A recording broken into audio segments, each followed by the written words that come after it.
Quel est le meilleur circuit? C'est une question très vaste mais aussi très intéressante. J'ai déjà fait quelques top 10 sur le sujet, notamment sur les meilleurs circuits de France ou les meilleurs circuits des États-Unis. Et aujourd'hui on va voir quels sont les meilleurs circuits de F1 en 2024. 24 circuits à trier, quelques critères, bienvenue dans ce nouveau top 10.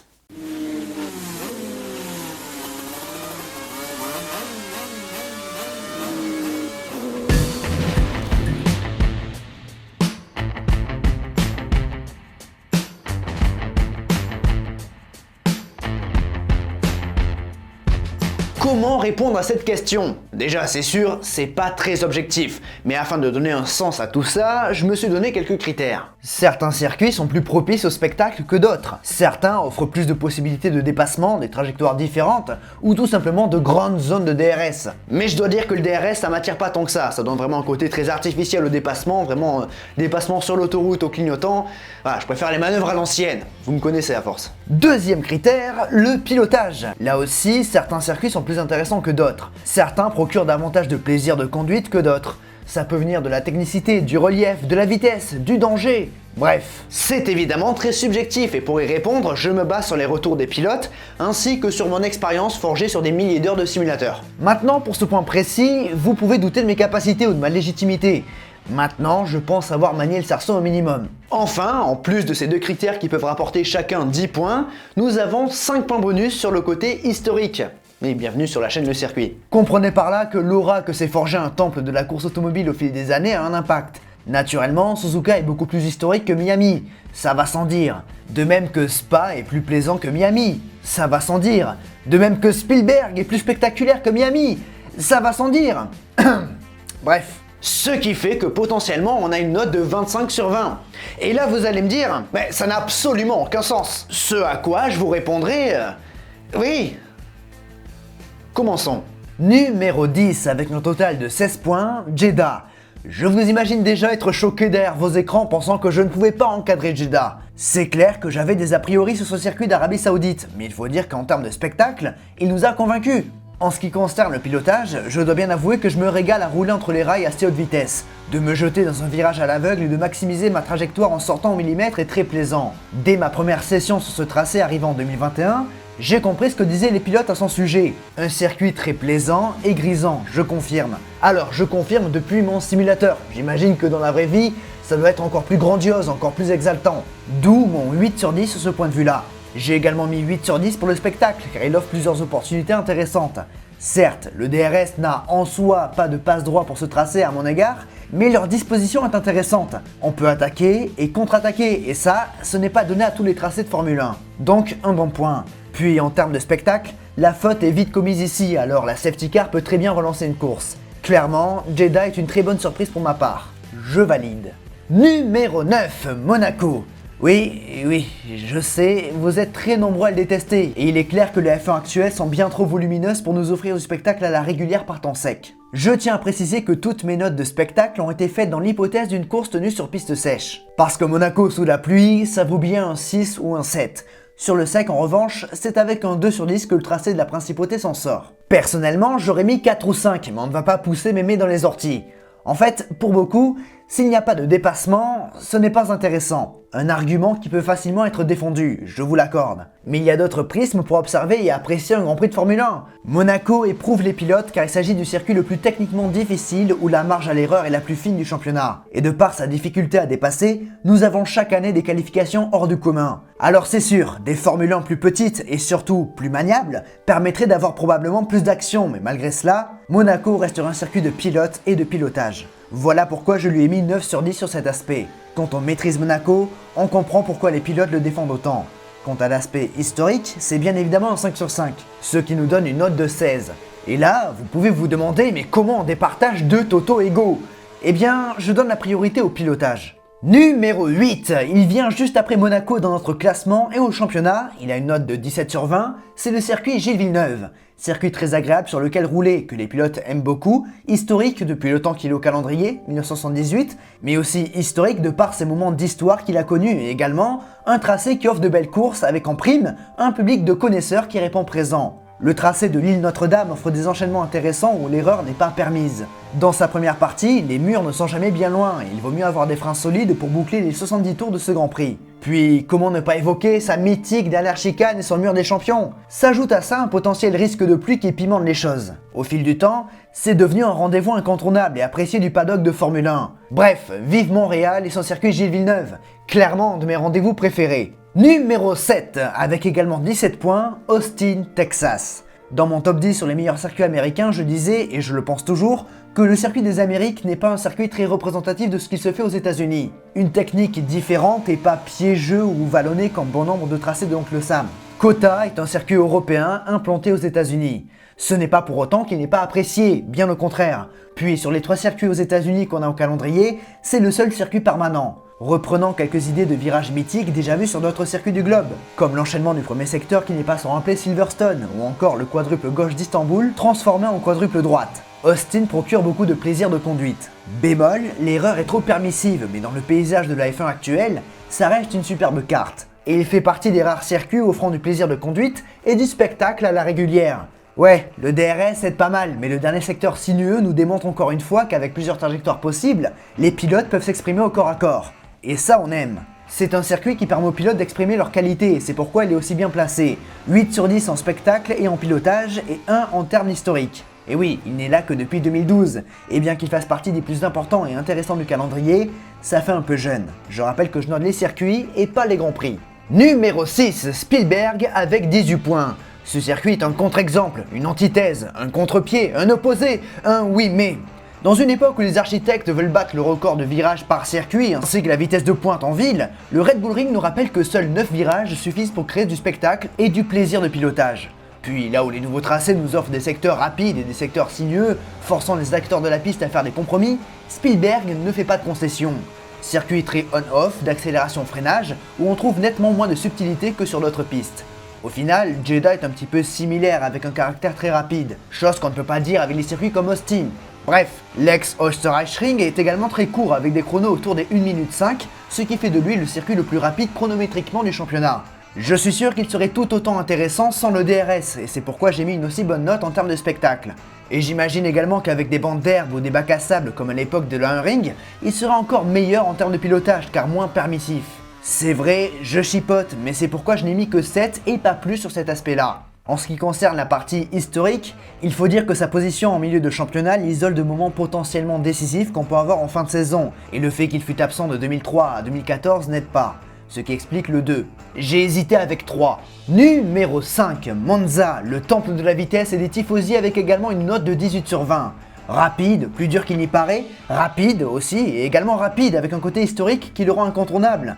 Vous ai-je dit qu'il était rapide? Oui, parce que Monza est très rapide.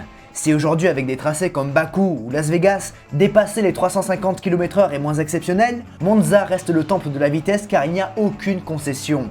Les chicanes ajoutées au fil du temps nous rappellent que ça pourrait aller encore plus vite, mais elles permettent aux pilotes d'attaquer et de se confronter à la difficulté technique que j'appellerais le revers de la médaille.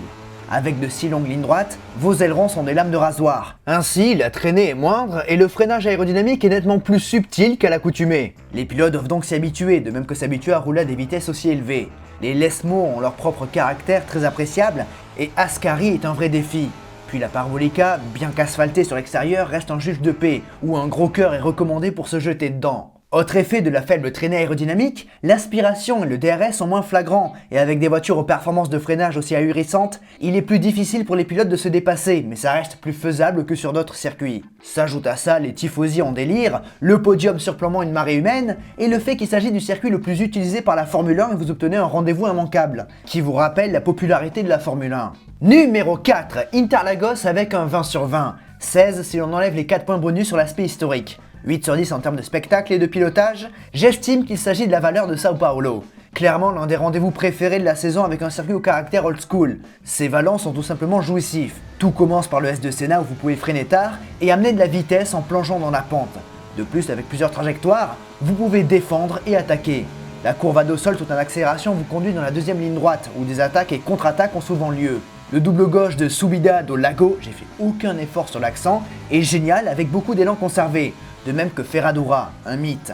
Les enchaînements plus lents dans le deuxième secteur vous mettent à l'épreuve et le dernier vrai virage, le Timo Glock, est une sorte d'entre-deux assez terrible et qui conditionne la longue phase de pleine charge. Que vous soyez seul, chasseur ou chassé, c'est un vrai morceau.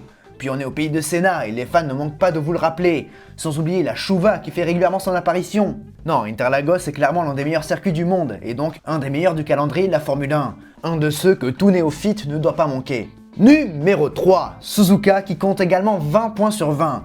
Et surtout, il est top 1 du classement pilotage avec tout simplement un 10 sur 10. Oui, selon moi et selon beaucoup de pilotes, Suzuka est le circuit de pilotage par excellence. Tous les virages ou presque sont mythiques et techniques. On est relativement d'accord pour dire que l'augmentation de la sécurité a rendu certains circuits historiques plus fades. C'est le cas de Suzuka, mais je trouve que malgré ces aménagements, il est peut-être celui qui a le moins été affecté. Designé par John Hugenholtz, Suzuka demande beaucoup aux pilotes. Beaucoup de rythme, de précision et de concentration extrême, car il n'y a que peu d'endroits asphaltés en dehors. Le genre de circuit qui peut créer d'importants écarts entre les coéquipiers, car à l'image de Monaco, la confiance est un facteur qui prend davantage d'importance quand la F1 se rend au Japon. Puis la pluie, parfois problématique, peut rapidement faire son apparition. Oui, il est plus difficile de doubler ici, et généralement, les courses sont sympas à regarder et il se passe souvent quelque chose, même si c'est quand même dans cet aspect qu'il pêche un petit peu. En revanche, le côté historique et la présence de fans complètement déjantés sont des facteurs importants de la réussite du Grand Prix du Japon.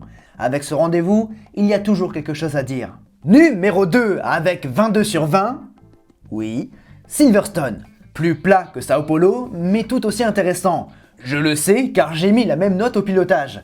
En fait, si depuis 2010 Silverstone n'est plus seulement un circuit de vitesse, son caractère rapide a été conservé, et bien que je préfère la version avec bridge, il faut bien avouer que la version que nous connaissons aujourd'hui se prête bien à la Formule 1 actuelle.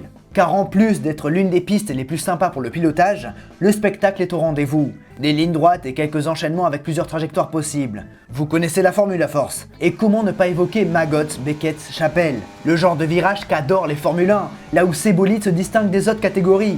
Puis avec ses fortes vitesses et charges exercées, les pneus peuvent être le facteur X. Bref, Silverstone marie à la perfection le pilotage et le spectacle. L'un sert l'autre peut-être mieux que n'importe quel autre circuit du championnat. En tout cas avec les F1 actuels. Parce que Silverstone en a connu des Formule 1. En étant le circuit du premier Grand Prix du championnat du monde, on comprend pourquoi. Du coup, on ne peut pas mettre moins que 5 sur 5 sur le côté historique. Avant de passer au numéro 1 que j'imagine vous avez déjà deviné, passons sur quelques mentions honorables. Contrairement au classement que j'avais fait en 2019, ça remonte, ce n'est pas un top 10 de mes circuits préférés, auquel cas ce top aurait été légèrement différent. Je sais qu'Imola aurait été dedans, puis en 2019, je ne m'étais pas limité à ceux de la Formule 1 actuelle. Non, avec les critères d'aujourd'hui, j'ai essayé de dégager une tendance pour trouver quels sont les meilleurs circuits de F1 en 2024. Voici d'ailleurs le classement de la 11e à la 20e position. Budapest aux portes du top 10 devant Zandvoort, Imola, que j'adore, Barcelone, très sympathique, Mexico, Losail, qui comme Jeddah est un circuit où j'ai été agréablement surpris. Je le connais depuis longtemps avec la MotoGP, mais une Formule 1 dessus, ça le fait grave. Très rapide, il met en avant les qualités de ses monoplaces. Mais sans point bonus, difficile de faire mieux que 16e dans un peloton aussi serré. 17e, on retrouve Melbourne, assez bas finalement alors que j'adore cette course. Puis Singapour, idem, Bahreïn et en 20e position Shanghai qui fait son retour cette année. Mais j'imagine que vous voulez connaître les 4 pires circuits actuels. Alors c'est parti.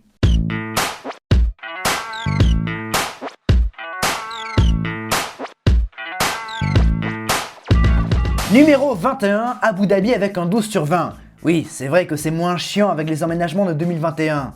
Les pilotes peuvent mieux se suivre et mieux attaquer, mais je trouve qu'il y a encore un côté très artificiel qui ne me séduit pas plus que ça, et même s'il est durablement installé en fermeture de championnat, je le trouve quelque peu sans saveur. Numéro 22, Bakou avec également 12. J'aime pas du tout le tracé, les angles droits du premier secteur sont très chiants. Si la partie dans la vieille ville met les pilotes à l'épreuve dans ce goutier, ça reste assez isolé. Oui, les courses sont intéressantes avec un potentiel casse assez important, mais pour les dépassements, le DRS ne laisse aucune chance à l'autre. Je suis sûr, vu que la phase de pleine charge est très longue, qu'on pourrait s'en passer. Je rappelle cependant que le milieu de tableau est très serré, ce qui explique la position aussi basse de Bakou. En partie. Numéro 23, Miami avec un 10 sur 20. Vous connaissez ma réticence pour ce circuit et ce Grand Prix. C'est clair, le tracé aurait pu être pire, et le spectacle également, mais ça aurait également pu être mieux. Il y a des circuits bien pires dans le monde, mais pour ce qui est du championnat du monde de Formule 1, je mets ce tracé 23e. Numéro 24 et bon dernier, Las Vegas avec un 9 sur 20. Il y a potentiellement du spectacle et ça, je l'ai toujours dit. Maintenant, à l'image de Bakou, le DRS rend tout cela bien trop artificiel et je pense qu'au vu de la longueur du strip, on pourrait s'en passer. En ce qui concerne le tracé, je trouve que c'est l'un des pires de l'histoire de la Formule 1, mais là encore, ce n'est que mon avis. Et comme pour Miami, je ne parle pas de ce qui entoure l'événement. Pour en finir avec ces mentions honorables, voici le podium pour chaque critère. Côté spectacle, nous avons 3 circuits à 9 sur 10, le Red Bull Ring, Silverstone et Spa. Côté pilotage, nous avons Monaco 3e, Spa 2e avec 9 points et Suzuka 1er avec 10, le seul 10 sur 10 du classement. Côté historique, nous avons 5 circuits avec la totalité des points bonus, Monza, Spa, Silverstone, Monaco et Suzuka. Passons au numéro 1.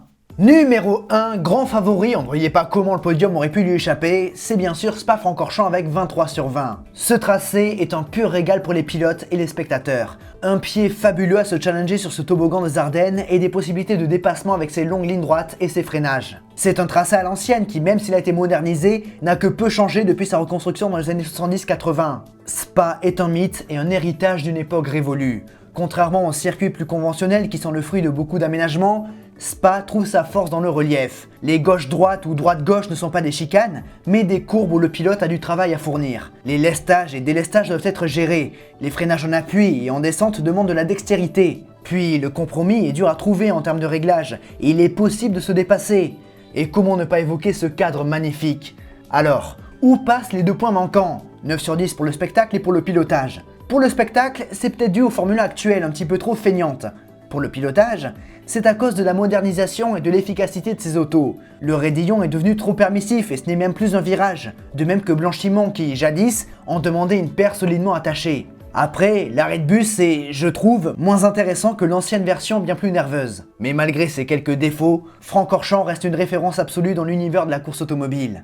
L'un des rares circuits qui devrait avoir un contrat à vie avec la Formule 1. Et certainement le circuit qui finirait premier si on devait faire la moyenne de tous les classements des circuits dans lesquels il serait éligible. On arrive au bout de ce top 10, j'espère qu'il vous a plu, si c'est le cas, vous savez quoi faire sur la plateforme. Je vous ai mis en description quelques liens qui me concernent, soyez curieux, mais surtout n'oubliez jamais le plus important, c'est de continuer d'aimer le sport auto, continuer d'aimer les circuits. À la prochaine. Je pense, donc je suis, c'est magnifique, mais pourquoi ne pas faire un top 10, justement c'est la question de fin de vidéo, répondez-y en commentaire, pourquoi ne pas faire un top 10 sur les circuits qu'on aimerait revoir en Formule 1, mais qu'on aimerait revoir, genre oui, la Nordschleife, je suis sûr que ça ferait partie de ceux que, par exemple, que vous nommerez, mais qu'on aimerait revoir dans la possibilité où ils peuvent revenir, parce qu'il faut le grade 1 pour accueillir une manche de Grand Prix, donc pour accueillir un Grand Prix, il faut avoir le grade 1, si jamais j'ai déjà fait une vidéo sur les grades des circuits, donc voilà. Du coup, dites-moi ce que vous en pensez, si vous êtes chaud, sûrement que je le ferai, oui, top 10 des circuits qu'on aimerait revoir en Formule 1, mais qui peuvent revenir. Par exemple, je sais pas, Kyalami a le grade 2, mais Kyalami pourrait avoir le grade 1. Donc dans ces cas-là, il pourrait revenir. Après, on a évidemment Sepang, Manicourt, tout ça, donc voilà. Donc dites-moi ce que vous en pensez. Sinon, moi je vous fais des bisous.